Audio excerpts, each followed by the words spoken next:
नरं चैव नरोत्तमं देवीं सरस्वतीं व्यासं ततो जयमुदीरयेत्। नमस्कार।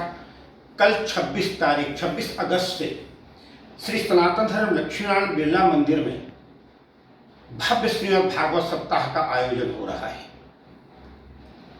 व्यासपीठ पर बैठ करके परमादरणीय परम पूजनीय प्रातः स्मरणीय पूज्य श्री स्वामी प्रज्ञानानंद सरस्वती जी महाराज उद्बोधन करेंगे। भगवान कृष्ण की लीलाएं क्या है। यम प्रव्रजेत मनुपेतम अपेत कृत्यम द्वैपायनो विरह का तर्माजुहाव पुत्रेति तन्मयतया तर्वो विनय दुस्तम सर्वभूत हृदय मुनिमानकोस्मि। क्या है श्रीमद् भागवत, सुनने से क्या मिलता है फल और क्यों सुनना चाहिए, महाराज श्री पूज्य महाराज श्री ही बताएंगे। पूज्य महाराज श्री। श्रीमद् भागवत कलिकाल में एक ऐसा दिव्यतम ग्रंथ है जो जीवन की कलमशता को समाप्त करके जीवन का परिष्कार कैसे हो, हमारे जीवन का परम लक्ष्य क्या है और जीवन में विलग विलग प्रकार की जो हमारे जीवन की अवधारणाएं हैं, जिनके प्रति हमारे मन में भ्रम है, ऐसे भ्रम को समाप्त करके जीवन के कल्याण के मार्ग के सूत्र प्रदान करने में श्रीमद् भागवत परम उपयोगी हैं। क्योंकि भागवत को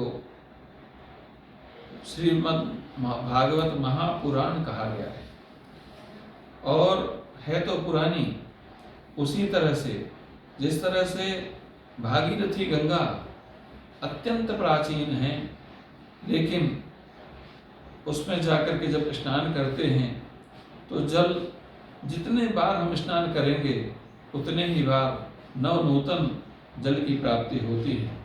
उसी तरह से श्रीमद् भागवत महापुराण अत्यंत प्राचीन है, लेकिन पूछे हो रघुपति कथा प्रसंगा सकल लोक जग पावनी गंगा। कथा को गंगा कहा है। इस कथा गंगा में वर्तमान परिवेश के, आज के समय के, आज की परिस्थितियों के अनुरूप हमारे जीवन की जो भी समस्याएं हैं, उन सारी समस्याओं का समाधान श्रीमद् भागवत के माध्यम से ही हमको प्राप्त होता है। जीवन का परम मोक्ष का जो हमारा परम लक्ष्य है, यही श्रीमद् भागवत से हमें प्राप्त होता है। और श्रीमद् भागवत एक ऐसा दिव्यतम ग्रंथ है जो मरना कैसे होता है, ये हमें भागवत से सीखना चाहिए।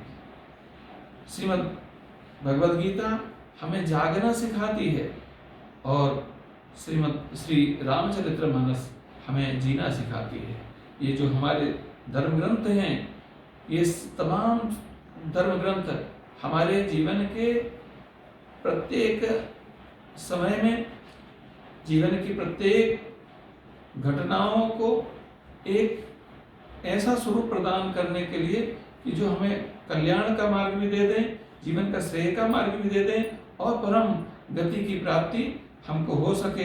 अथा तो ब्रह्म जिज्ञासा का स्वरूप श्रीमद् भागवत से ही हमको प्राप्त होगा।